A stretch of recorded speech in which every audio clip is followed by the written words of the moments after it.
Parking اور مس management of the traffic کی وجہ سے جو ہے وہ یہ گاڑیاں موو نہیں ہو سکیں اور اس کی وجہ سے یہ حادثہ پیش آ گیا ہے. یہ وہ تمام چیزیں ہیں جس کے اوپر آج ہم بات کر رہے ہیں کیونکہ بنیادی جو حقائق ہے وہ آج سامنے آنا بہت ضروری ہے. اور جب تک یہ حقائق سامنے نہیں آئیں گے, کیونکہ جو تحقیقاتی کمیٹی کے جو سفارشات ہیں وہ بھی سامنے آ گئی ہیں اور اس میں کہا گیا ہے کہ جو غیر قانونی اس میں جو تعمیرات ہیں, جو اس میں عمارتیں ہیں, ہوٹل ہیں, پلازا ہے, ان کو سیل کرنے کی سفارش کی گئی ہے کہ ان کو سیل کر دیا جائے. بھئی سوال یہ پیدا ہوتا ہے کہ اگر اب یہ کام کیا جا رہا ہے تو پہلے یہ کام کیوں نہ کیا گیا؟ پہلے اتنی بڑی تعداد میں ٹریفک کو داخلے کی اجازت کس نے دی؟ ٹریفک کی مینجمنٹ کے بارے میں اب کہا جا رہا ہے کہ اس کو مینج کیا جائے گا, تو اب مینجمنٹ جو ہے وہ کیسے ہو رہی ہے اور پہلے یہ مینج کیوں نہیں ہو سکی؟ اور اس کے ساتھ ساتھ وفاقی وزیر اطلاعات و نشریات فواد چودھری نے اس وقت کہا تھا کہ مری کے اندر یہ جو گاڑیاں داخل ہوئی ہیں اتنی بڑی تعداد میں, ایک عام آدمی کی خوشحالی اور معیشت کی بہتری ہے. چلیں اس وقت تو ایک خوشخبری سنائی گئی تھی, لیکن اب صرف اگر 8,000 گاڑیاں روزانہ کی بنیاد پر داخل ہوں گی تو پھر یقیناً اس کی وجہ سے یہ جو کم گاڑیاں داخل ہوں گی تو اس سے یہ سمجھا جائے کہ یہ عام آدمی کی خوشحالی نہیں ہے, وہ افورڈ نہیں کر سکتا, اور جو کم گاڑیاں وہاں پہ جا رہی ہیں تو پھر یہ ساری چیزیں معیشت جو ہے وہ پھر ڈاؤن فال کی طرف ہے. تو پھر یہ بری خبر ہو گئی نا ایک طریقے سے کہ یہ اس ٹویٹ کے تناظر میں اگر آپ دیکھیں تو یہ وہ بہت ساری چیزیں, لیکن جو چیز موجب بنی, جو چیز جس کی وجہ سے یہ چیزیں ہوئی ہیں, یقیناً وہ بہت سارے عناصر ہیں, لیکن جو چیدہ ایلیمنٹ جو آج ہم نے آپ کو بتایا سانے کے حوالے سے, اس میں یہی تھا کہ 1,64,000 گاڑیوں کا داخل ہونا, کس نے داخل ہونے کی اجازت دی؟ کیپیسٹی تھی, اور اگر نہیں تھی تو کیا وہ تمام اقدامات اٹھائے گئے؟ اور ٹریفک پولیس کا جو ٹریفک پلان ہے جو آپ کو اسکرین پہ بارہ دکھا رہے ہیں ہم, یہ اسی سیزن کا پلان ہے. اس پلان کو ایمرجنسی بیسس کے اوپر اس کو آلٹر کرتے ہوئے اس کو ون وے کیوں نہیں کیا گیا؟ ماضی میں یہ ون وے ہوتا رہا ہے, 2 وے ٹریفک تھی, جام ہوا, چیزیں ہوئیں, جس کی وجہ سے جو اب ذرائع میں بتاتے ہیں, جو ہماری تحقیقات ہیں اس کے مطابق یہ ٹریفک جام اس نے سب چیزوں کو کولیپس کر دیا, سب چیزوں کو جام کر دیا. مزید تحقیقاتی کمیٹی اپنی رپورٹ اور بیان قلم بند کر رہی ہے, سلسلہ جاری ہے. میرے ساتھ موجود ہیں نیو نیوز کے نمائندے ذیشان سید, ان سے ذرا بات کرتے ہیں. اسلام آباد ہائی کورٹ کو کور کر رہے ہیں, انہوں نے اس چیز کو جو سماعت ہوئی اس کے بارے میں بات کرتے ہیں. ذیشان بہت شکریہ آپ کا, آپ خود بھی وہاں گئے. سب سے پہلے مجھے بتا دیجئے اسلام آباد ہائی کورٹ میں جو سماعت ہوئی, این ڈی ایم اے کے کردار کے حوالے سے کیا بات ہوئی؟ شکریہ فرید بھائی. 2 چیزیں جو امپورٹنٹ ہیں میں یہاں پہ بتا دوں کہ ایک لوکل مری کا رہائشی ہے حماد عباسی, ان کی جانب سے یہ پٹیشن آئی تھی جب مری کا ثانیہ ہو گیا اور 23 افراد جان کی بازی ہار گئے. اس کے بعد درخواست فکس ہوئی سماعت کے لیے چیف جسٹس اطہر من اللہ کی عدالت میں, اور جس دن یہ سماعت فکس ہوئی اسی دن عدالت نے ارجنٹ کیس میں نوٹس کیا کہ 11 بجے این ڈی ایم اے کے ارکان جو ہے کوئی نمائندہ آفیسر یہاں پہ آ جائے. این ڈی ایم اے کی جانب سے ان کا جو کنسرن آفیسر تھا ادریس محسود, وہ عدالت میں پیش ہوئے اور عدالت نے اس کو خاصی برہمی کا اظہار کیا. یہاں پہ 2-3 چیزیں اس کے ساتھ ساتھ اگر میں بتا دوں تو این ڈی ایم اے 2010 ایکٹ کے تحت جو ہے اس میں بہت ساری چیزیں امینڈمنٹ کی گئی. 2007 سے لے کے 2018 تک اس ادارے کے کل 5 میٹنگز ہوئی. اس کا ایک کمیشن ہوتا ہے اور کمیشن 16 ارکان پر مشتمل. چیئر کر رہا ہے اس کو prime minister of Pakistan, opposition of the leader, ministries, chairman chief of joint staff, governors, چاروں وزرائے اعلیٰ, آزاد کشمیر, گلگت بلتستان, اور 4-5 منسٹریز ان کے باقاعدہ وزراء جو ہے نا, اور ایون سول جو سوسائٹی ہے اس کا بھی نمائندہ ہوگا وزیر اعظم کے کہنے پہ. 16 ارکان پر مشتمل یہ کمیشن ہوگا اور یہ پاکستان کی سب سے مضبوط ترین کمیشن ہے. ان کا 2007 سے لے کے 2018 تک 5 میٹنگز ہوئی ہیں. 2007 اور 2000 کے درمیان جو ہے 2 میٹنگز ہوئی. اس کے بعد 2010 میں 2010 جو امینڈمنٹ ہے اس میں ایکٹ میں N D M a act میں ترمیم کی گئی, اور اس کے بعد 2018 تک یعنی کہ 8 سالوں میں پھر 3 میٹنگز ہوئی. 2018 سے لے کے 2022 تک 4 سال ہونے کو 3 سال, اس میں کوئی بھی میٹنگ ان کی کوئی میٹنگ نہیں ہوئی. اور اس دوران اگر میں بتا دوں تو اس دوران کووڈ سب سے بڑا ایک ڈیزاسٹر تھا. اس میں مجھے بتائیں اسلام آباد ہائی کورٹ نے ڈائریکٹیوز کیا دی ہیں, یعنی کیا این ڈی ایم اے کا کام صرف الرٹ جاری کرنا ہے؟ اس کا کام تو نیشنل ڈیزاسٹر مینجمنٹ اتھارٹی ہے, ڈیزاسٹر کو مینج کرنا ہے. جی اسلام آباد ہائی کورٹ نے کیا ڈائریکٹیو دی؟ اسلام آباد ہائی کورٹ نے پہلے فرصت ابھی ان کو prime minister chairman N D M A کو آرڈر کیا ہے کہ آپ اسی ہفتے پرائم منسٹر کو خط لکھیں, پرائم منسٹر جو ہے وہ میٹنگ بلائے. اب تک خط لکھا گیا نہیں, کوئی خط نہیں لکھا گیا اور نہ ہی پرائم منسٹر نے کوئی میٹنگ بلائی. حالانکہ یہ جو اسلام آباد ہائی کورٹ کا آرڈر شیٹ, اس میں باقاعدہ طور پہ لکھا ہے کہ رجسٹرار جو کنسرن ڈپارٹمنٹ سے ان کو یہ آرڈر شیٹ پہنچا دے. اب تک میٹنگ نہیں ہوئی. اگر میٹنگ نہیں ہوتی تو فرائیڈے کو پرائم منسٹر کے جو پرنسپل ہے وہ ان پرسن اسلام آباد ہائی کورٹ نے طلب کر لیا. مجھے بتائیے, خود آپ مری گئے, وہاں پہ دیکھا, کیا دیکھا وہاں پہ؟ یہ چیزیں تھیں, آپ نے خود چیزوں کو آبزرو کیا, تھا کیا نظر آیا آپ کو؟ فرید بھائی, مری کے حالات کا اگر میں بتا دوں نا, تو جس دن یہ ثانیہ ہوا 11 بجے تک تو سارے جتنے بھی لوگ تھے نا وہ اللہ کے رحم و کرم پر تھے.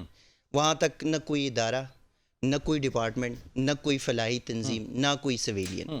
اس کے بعد شروع ہوتا ہے فوٹو سیشن. فوٹو سیشن میں سارے ادارے جتنے بھی تھے وہ آگئے, انہوں نے کام کر لیا.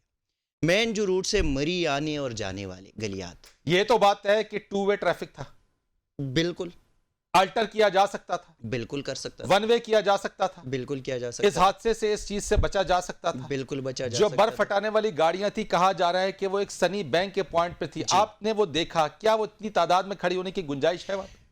سنی بینک کا جو کہہ رہے ہیں نا, اور جی انہوں نے ذرائع سے جو خبر چلائی ہے, مجھے لگ رہا ہے کہ یہ خبر پوش کیا گیا, کیونکہ سنی بینک کے اوپر کیپیسٹی ہی نہیں ہے کہ وہاں پہ 20 گاڑیاں, جو کہ برف ہٹانے والی مشینیں, کوئی چھوٹی مہران گاڑی نہیں ہے, وہ بڑی مشینری ہوتی ہے, وہ وہاں پہ سنی بینک میں بالکل نہیں آ سکتی. ان کی کیپیسٹی وہاں پہ اتنی نہیں ہے. انہوں نے یہ جو رپورٹ ہے یہ بھی ایک مس رپورٹ ہے اس کو, کیونکہ جو حالات ہم نے وہاں پہ دیکھے, جو چیزیں دیکھی, جو سپونس یہ کہہ رہے کہ اتنی گاڑیاں ہیں. پہلی بات تو یہ کہ یعنی آپ یہ سمجھتے ہیں کہ 1,64,000 گاڑیاں وہاں جب انٹر ہوئی ہیں تو ٹریفک پولیس کی مس مینجمنٹ ہوئی؟ بالکل ہوئی ہے. ٹریفک پولیس کی بالکل مس مینجمنٹ تھی. اگر یہ پہلے سے شروع سے پلان کر لیتے تو نہ یہ ثانیہ ہوتا. بقول مری کے جو لوگ ہیں ان کے, بقول ان کے, کہ یہاں پہ اس سے زیادہ برف باری ہوئی ہے پہلے. یہ کوئی ریکارڈ نہیں ہے کہ اچھا اس سے پہلے ہو چکی. جی, اس سے زیادہ برف. اچھا ذیشان, ایک چیز اور, پنجاب ہائی وے ڈپارٹمنٹ کی طرف سے جو ہماری تحقیقات ہیں, جو ذرائع ہیں, وہ بتاتے ہیں 7 مقامات پہ یہ گاڑیاں ڈپوٹ ہوئی تھیں. تو وہاں پہ یہ آپ نے دیکھا اس طریقے سے, وہاں پہ مختلف مقامات کے اوپر, کیونکہ کہا جا رہا ہے کہ یہ گاڑیاں ساری سنی بینک پہ تھی, اور آپ نے کہا وہاں اتنی کیپیسٹی نہیں ہے. تو یقیناً جب وہاں نہیں ہے, کیونکہ وہیں سے وہ پیٹرول بھی اپنا لیتی ہیں, اس کے بعد وہ کہیں ان مقامات پہ, مختلف مقامات پہ آپ نے دیکھا ان گاڑیوں. دیکھیں شروع والے جو دن ہیں, شروع والے دن پاکستان آرمی کی بھی گاڑیاں تھی, ہائی وے کی بھی گاڑیاں تھی, اور پولیس والے جو ہے نا ان کی بھی ویسی چھوٹی موٹی گاڑیاں تھی. لیکن دونوں اداروں کے وہاں پہ فل سپورٹ اور کام کر رہے تھے. جو مین روٹس ہے اس کو کھولنے کے ان کے آپریشن جو ہے وہ جاری تھے. ایک دن تک کمپلیٹلی ان کے ساتھ یہ آپریشن رہا. اگلے دن آئی ایس پی آر کا جو آپریشن تھا وہ کنکلوڈ ہو گیا, انہوں نے نہیں. اس کے بعد جو ہے ہائی ویز کے, ظاہر ہے ہائی ویز کے آپریشن جو ہے وہ چل. اور آپ نے چونکہ خود وزٹ کیا, آپ سمجھتے ہیں کہ اگر یہ 2 وے ٹریفک جام ہو گیا, بلاک ہو گیا, چیزیں ہو گئی, ان میں اگر یہ مشینیں کیا موو کرنے کی کیپیسٹی رکھتی تھی؟ سر ان کی مشینری اتنی پرانی ہے کہ وہ خود جو ہے نا کئی جگہ پہ خراب کھڑی ہوتی ہے, نہ ان میں وہ کیپیسٹی ہے کہ وہ اتنے لیول تک جا سکے. لیکن یہاں پہ صرف اگر جو کہا جا رہا ہے, یہاں پہ صرف ہائی وے کی بھی رسپانسبلٹی نہیں تھی, یہاں پہ دیگر اداروں کی بہت ساری رسپانسبلٹی تھی. یہاں پر کہیں نہ کہیں ہمارے اپنی بھی رسپانسبلٹی تھی. ایک یہ ہے کہ میں آپ کو ایک اور بات بتاؤں کہ ایک سنگل روٹ ہے, اس پہ آپ ایک طرف سے 3 لائن بنا دے ٹریفک کی, تو وہ مشینری اگر وہاں پہ ہے بھی تو کیسے آپ کے لیے راستہ جو ہے وہ صاف کر لے. سنگل لائن پہ آپ کی 3 لائن بنے ہیں ٹریفک کی گاڑیوں کی, آپ کی کھڑی ہے, تو وہ کیسے کر سکتے؟ لیکن یہ ذمہ داری آپ نہیں سمجھتے کہ ایک جو چیز ہے کہ اگر ایک ہی روڈ ہے اور ٹریفک پولیس نے اگر بیچ میں بیریئر بھی لگایا ہوا, تو کیا وہ توقع رکھتے ہیں کہ لوگ خود ہی سے 1 وے اور 2 وے کر کے ٹریفک کو چلا لیں؟ ایسا ممکن اگر ہوتے ٹریفک بیریئرز, اگر بیریئرز ہوتے یا ٹریفک والے ہوتے وہاں پہ, تو پاسبلٹی تھی کہ وہاں پہ جو بلاک ہوا وہ نہ ہوتا اور چلتا رہتا, اور جو ہٹانے کا کلیئرنس, برف ہٹانے کا کام ہے, وہ چلتا رہتا. اس کی پاسبلٹی بالکل بنتی پھر. ٹھیک, بہت شکریہ آپ کا ذیشان سید, آپ کا بہت شکریہ, آپ میرے ساتھ موجود تھے. یہ کچھ چیزیں فیکٹ, تحقیقاتی کمیٹی کی رپورٹ اپنی جگہ کے اوپر, لیکن کچھ ہماری تحقیقات چیزیں اور جو موجب بنی. لیکن اصل بات یہ ہے کہ یہ 23 افراد کس کے ہاتھوں پہ اپنا لہو تلاش کرے, ذمہ دار کون ہوگا, یہ وقت بتائے گا کہ کیا شفاف تحقیقات ہو جائیں گی اور ذمہ داروں کو واقعی سزا بھی ملے گی اس بار، یا ماضی کی طرح سے تمام رپورٹیں دب جائیں گی اور ایک دوسرے کو بچانے کی کوشش ہوں گی۔ پاکستان تحریک انصاف کے رکن قومی اسمبلی صداقت عباسی خود بھی وہیں کے منتخب ہے۔ ایک بریک لیتے ہیں، بریک کے بعد آئیں گے، ان سے اس پر بات کریں گے، اس موضوع کے اوپر، ایک بریک کے بعد۔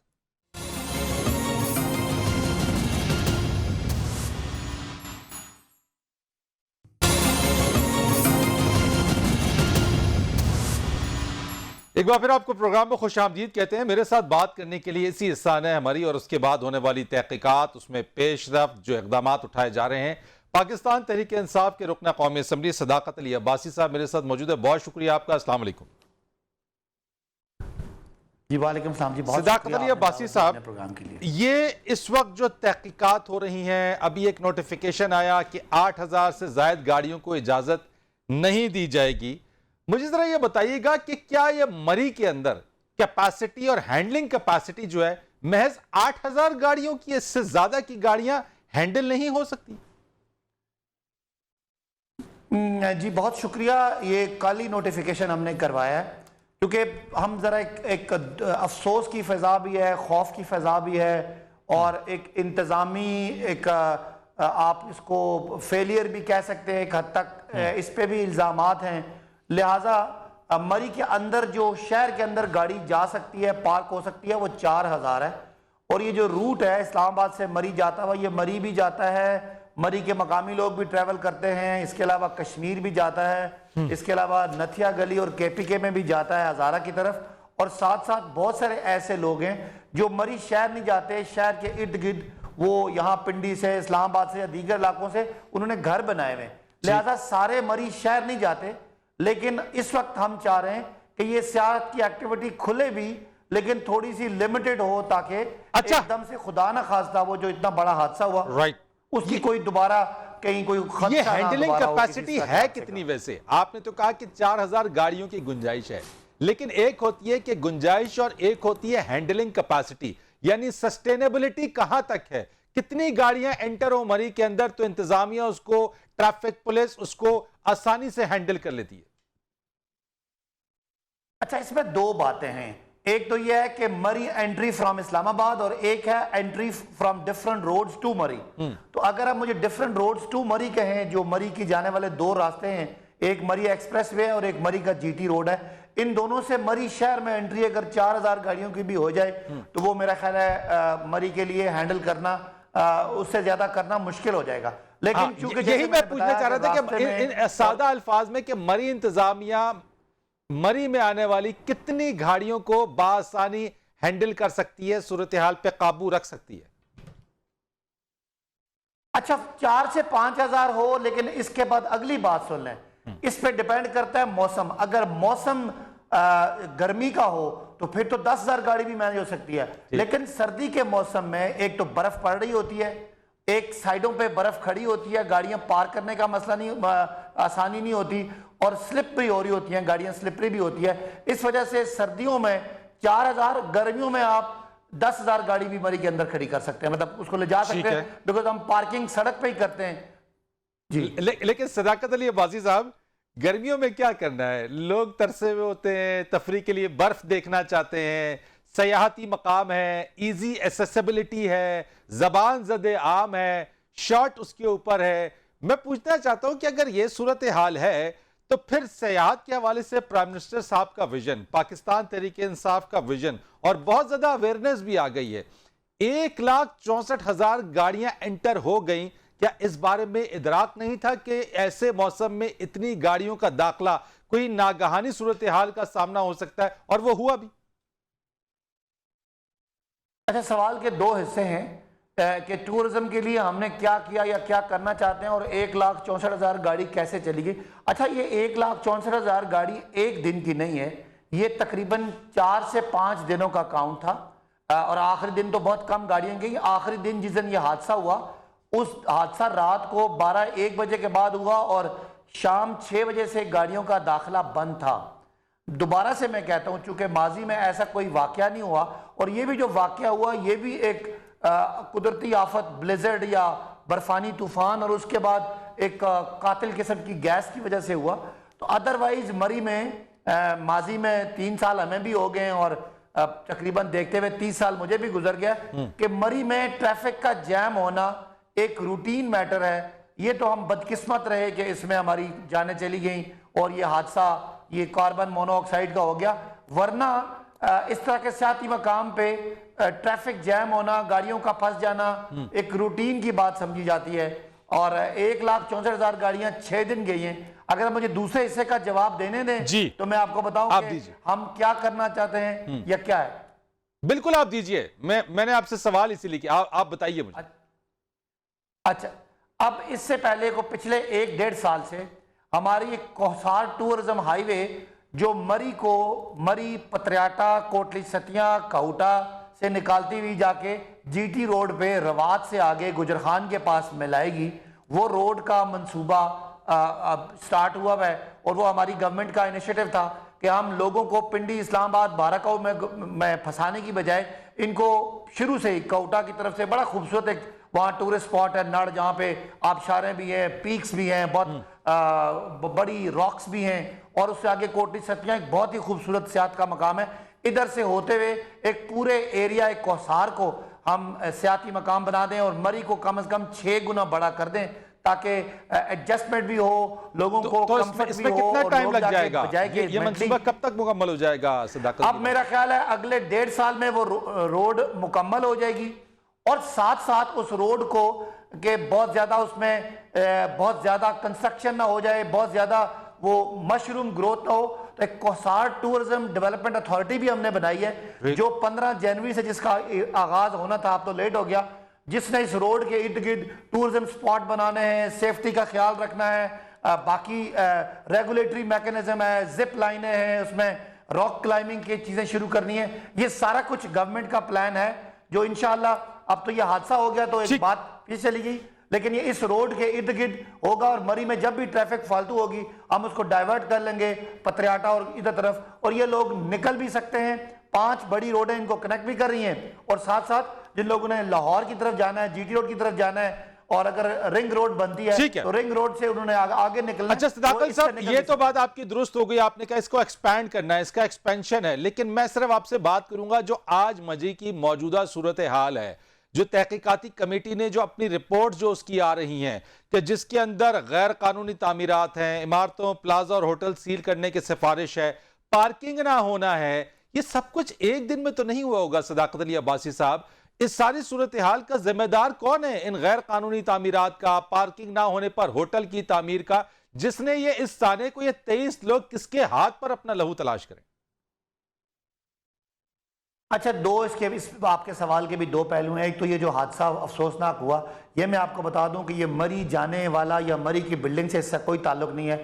یہ مری سے کلڈنا سے باڑیاں کی طرف اپنا نتھیا گلی کی طرف جاتی ہوئی روڈ کے اوپر جب یہ بلیزرڈ ہوا, طوفان آیا, تو تقریباً 16 بڑے درخت گرے, اور اس کے بعد بجلی کے کھمبے بھی گرے. اور درخت گرنے کا ایس او پی یہ ہوتا ہے کہ محکمہ جنگلات کے علاوہ اس درخت کو کوئی اٹھا نہیں سکتا, کوئی کاٹ نہیں سکتا, لہٰذا وہ رابطوں کا کوارڈینیشن کمی تھی, بجلی 3 دن سے نہیں تھی, اس سارے پروسیس میں وہ حادثہ ہو گیا.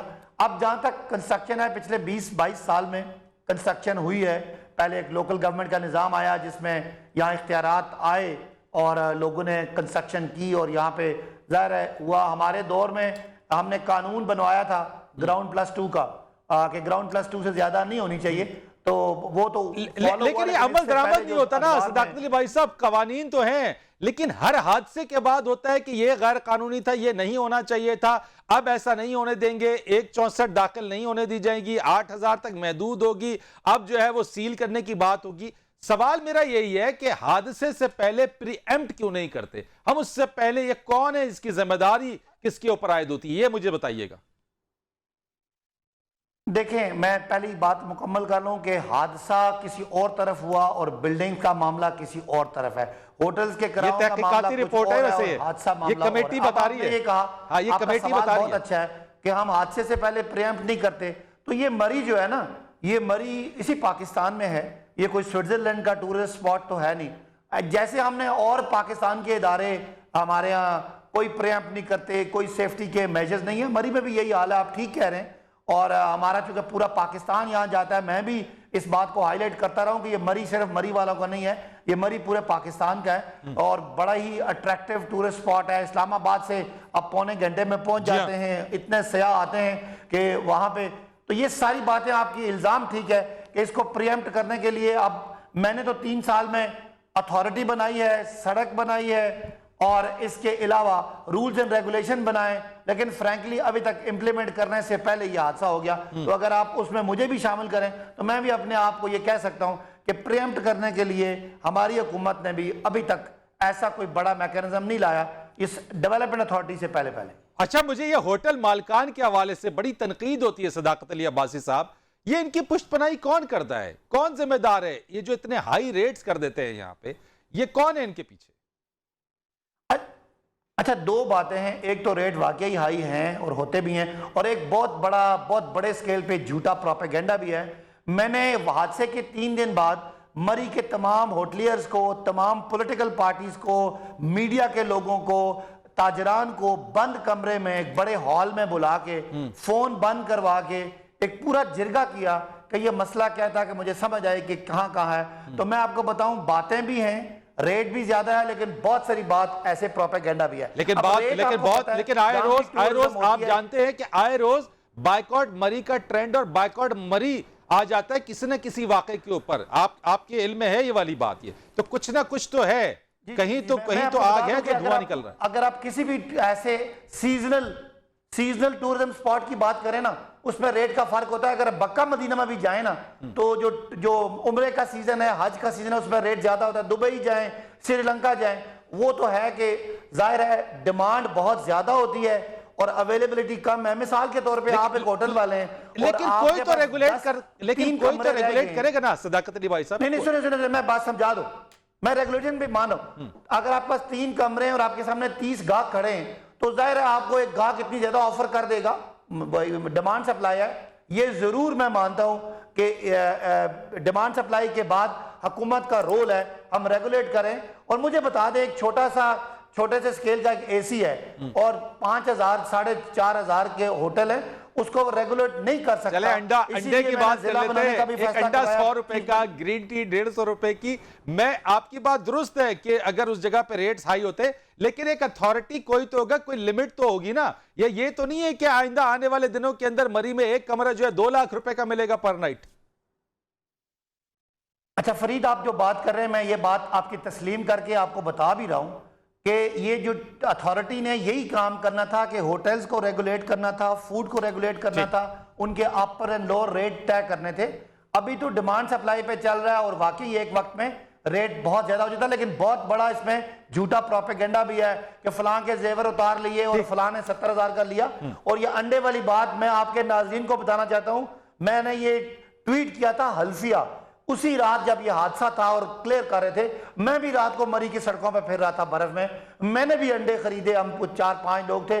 میں نے انڈا پوچھا کتنے کا، اس نے کہا 30 روپے کا. آپ کو پہچان گیا ہوگا نا، آپ تو وہی کہ آپ کو پہچان گیا ہوگا کہ آپ لوکل ہیں. انڈے دیے، یعنی 20 روپے کا انڈا دے کے مجھ سے 10 روپے اس نے واپس بھی کیے. یہ بھی تھا. اور کسی نے ہو سکتا ہے 100 کا بھی دیا ہو، لیکن میرے ذاتی میں نے 15-16 کلومیٹر پیدل چل کے دیکھا، کسی جگہ پہ بھی 100 روپے کا انڈا نہیں تھا. اچھا مجھے ایک چلے بالکل ٹھیک ہے، میں لاسٹ سوال ایک پوچھ لوں. ہم امید کریں کہ آئندہ آنے والے دنوں میں اب اس طرح کا حادثہ نہیں ہوگا، کیونکہ طوفان بھی آئے گا، برف باری بھی ہوگی. کوئی نئی بات نہیں ہے مری میں. اس پہ کمنٹ کر دیجئے گا. بالکل آپ ٹھیک کہہ رہے ہیں. میں بہت بڑی ذمہ داری تو نہیں لے سکتا، لیکن یہ ساری باتیں میں اعلیٰ حکام کو، اداروں کو بہت پہلے سے کنوے کر چکا ہوں ایز این انڈیویجول کہ کسی وقت کو حادثہ ہو سکتا ہے. لیکن بہرحال کہتے ہیں نا، بڑی دیر کی مہرباں آتے آتے. یہ کوئی 15 جنوری کی ڈیٹ تھی. اس وقت یہ ساری چیزوں کا پریمپٹیو کرنا، مری میں ایک ڈپٹی کمشنر کو بٹھانا، مری کو ضلع بنا کے اس کے رولز اور ریگولیشن بنانا، یہ سارا کچھ ہو چکا ہے. اللہ خیر کرے گا انشاءاللہ. ہم کسی بڑے حادثے کے لیے اللہ نہ کرے لیکن تیار ہیں. ٹھیک ہے، بہت شکریہ آپ کا. صداقت علی عباسی صاحب پاکستان تحریک انصاف کے رکن قومی اسمبلی اس چیز کے اوپر بات کر رہے تھے. وقت ہے بریک کا. بریک کے بعد آئیں گے، کووڈ کے اوپر بات کریں گے. ایک بریک کے بعد.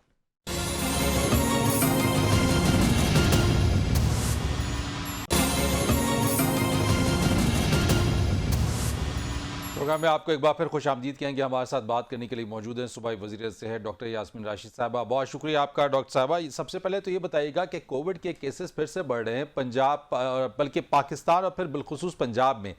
کس طرح کی صورتحال ہے؟ کیا کنٹرول سے باہر ہوتی جا رہی ہے یہ؟ دیکھیے کوئی شک نہیں ہے کہ کیسز بڑھ رہی ہیں. آج کے دن میں 853 کیسز جو ہیں نئے ہمارے سامنے آئے ہیں. لیکن الحمدللہ جیسے کہ پہلے بھی ذکر کیا گیا ہے کہ اومیکرون سے فیٹیلٹیز یعنی فوتیگی جو ہیں وہ کمپیریٹیولی کم ہے. تو ایک ڈیتھ ہوئی ہے. اور لیکن یہ بات اس سے تو انکاری نہیں ہے کہ اس بیماری کی پھیلاؤ جو ہے وہ بہت زیادہ تیز ہے. اس کا پھیلنا بہت زیادہ تیزی سے پھیلتا ہے یہ اومیکرون. اس کی جو شدت ہے وہ کمپیریٹیولی پہلے جو آپ کے ویریئنٹس آئے ہیں ان کے مقابلے میں قدرے کم ہیں. اور اسی کی وجہ سے اس وقت جس طرح کا ہم ایکسپیکٹ کر رہے تھے کہ ہمارے پہ پریشر پڑے گا ہسپتالوں پہ وہ کمپیریٹیولی ابھی کم ہے. اللہ کرے کہ اسی طرح رہے. ہاں یہ ضرور ہو سکتا ہے کہ اگر تعداد مزید بڑھتی چلی گئی تو پھر شاید ہمیں کوئی مسئلہ سامنے آئے گا. تو ڈاکٹر صاحبہ یہ مجھے بتائیے گا کہ جس طریقے سے NCOC کے ڈیسیجنز آ رہے ہیں اسی طریقے سے جیسے فلائٹس کے اندر میل سرو کرنا، پبلک ٹرانسپورٹ میں اس پہ پابندی لگ گئی ہے، شادی میں کھانا جو ہے وہ ڈبوں میں، اسی طریقے سے کیا آنے والے دنوں میں سکولز اور باقی پابندیاں اسی طریقے سے کیا لگ سکتی ہیں؟ جی بالکل. دیکھیے یہ تو ساری چیزیں انڈر کنسیڈریشن. کل کے دن میں اپنا NCOC نے میٹنگ بلائی ہوئی ہے جس کے اندر ہم سارے اس میٹنگ کے اندر شامل ہیں.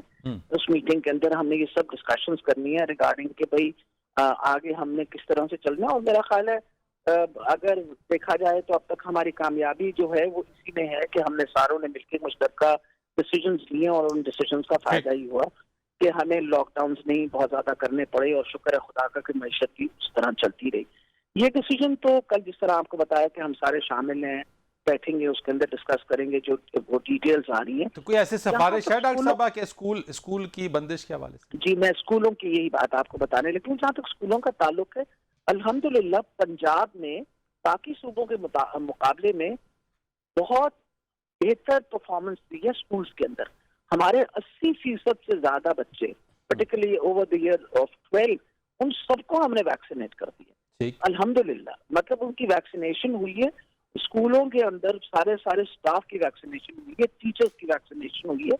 ڈبل ویکسین مطلب ان کو ڈبل ڈوز لگنے کے علاوہ جن کی اب 6 مہینے ہو گئی ہیں ان کو بوسٹر ڈوز بھی لگا رہے ہیں. اسکولوں میں تو آپ کو پتا ہے پہلے ہی بہت زیادہ نقصان بچوں کا پڑھائی کا ہو چکا ہے. تو سوچ سمجھ کے ہی کرنا پڑے گا. آگے دیکھیں 2 اہم چیزیں ہوتی ہیں جب کسی قسم کی وبا پھیلتی ہے تو ایک تو یہ دیکھنا ہوتا ہے اس کی شدت کتنی ہے. یہ بھی ضروری ہے. پھیلاؤ بھی بہت ضروری ہے لیکن شدت بھی دیکھنی پڑتی ہے کہ کتنی ہے. اگر اللہ تعالیٰ خیر رکھے اور جس طرح سامنے نمبرز آ رہے ہیں اگر شدت اس کی کم رہے تو پھر وہی والی بات ہے کہ ہم نے تو اس چیز پہ کنسنٹریٹ کرنا ہے کہ زیادہ سے زیادہ لوگ اپنے آپ کو ویکسینیٹ کروائیں، ماسک پہنیں اور جو نان فارماسیوٹیکل انٹرونشنز ہیں ان کو پراپرلی آبزرو کریں اور بالکل پابندیاں کچھ نہ کچھ تو ضرور لگائیں گے. جن علاقوں کے اندر زیادہ ہو گئی انسیڈنٹس وہاں پھر ہر چیز کے بارے میں سوچنا پڑے گا. ڈاکٹر صاحب 40% ہے ریشو کراچی کے اندر، پنجاب میں کتنا ریشو ہے اور کون سا شہر زیادہ متاثر ہے اس وقت؟ اوور آل پنجاب جو ہے وہ اس وقت کوئی تقریباً 7 اور 8% کے درمیان جا رہا ہے. جو سب سے زیادہ لاہور شہر ہے جس کے بارے میں ہم ہمیشہ پریشان رہتے ہیں کیونکہ بہت کچھ جان آبادی کا ہے. اس میں بھی اس وقت آج کے دن کے اندر جو خبر کے مطابق جو ہے وہ 9% کے 8 اور 9 کے درمیان ویری کر رہی ہے انفیکٹیوٹی ریشیو. اللہ کرے کہ یہ حالات رہے اور انفیکٹیوٹی ریشیو کم رہے. وجہ یہ ہوتی ہے کہ جب انفیکٹیوٹی ریشیو بڑھتا ہے تو پھر اسی وجہ سے پھر ہمیں پریشانی اٹھانی پڑتی ہے اور ہمیں ڈیسیجنز مشکل والی ڈیسیجنز جو ہیں وہ لینی پڑتی ہیں. ڈاکٹر صاحب یہ بتا دیجیے گا پروجیکٹائل کوئی ہے کیا اس ویریئنٹ یا اومیکرون کے حوالے سے کہ ابھی یہ ایکسپیکٹ کیا جا سکتا ہے کہ مزید اس میں تیزی آئے گی؟ کیونکہ ہم دیکھتے ہی ہیں کہ ایک ویو آتی ہے وہ اپنی پیک پہ جاتی ہے پھر ڈاؤن فال ہوتا ہے. اس کی کیا وہ پیک آ گئی ابھی تک تو کچھ بھی نہیں کہا. دیکھیے اگر آپ دیکھیے کہ کراچی کا پچھلے چند دنوں کے اندر پرسنٹیج یعنی کہاں سے پڑتا تقریباً 40% پہ پہنچ چکے. تو وہاں تو کسی طریقے سے بھی زیر جو ہے اس کے اندر جب آپ پاکستان کے سارے اسٹیٹسٹکس اکٹھے کرتے ہیں تو پھر سارے اسٹیٹسٹکس کو اکٹھا کر کے ہی اس کے بارے میں وہ ڈیسیجنز لی جاتی ہیں. ہاؤ ایور کمپیریٹیولی پنجاب کے اندر ابھی اس وقت سچویشن جو ہے وہ تھوڑی سی کم ہے. لیکن ہم نارملی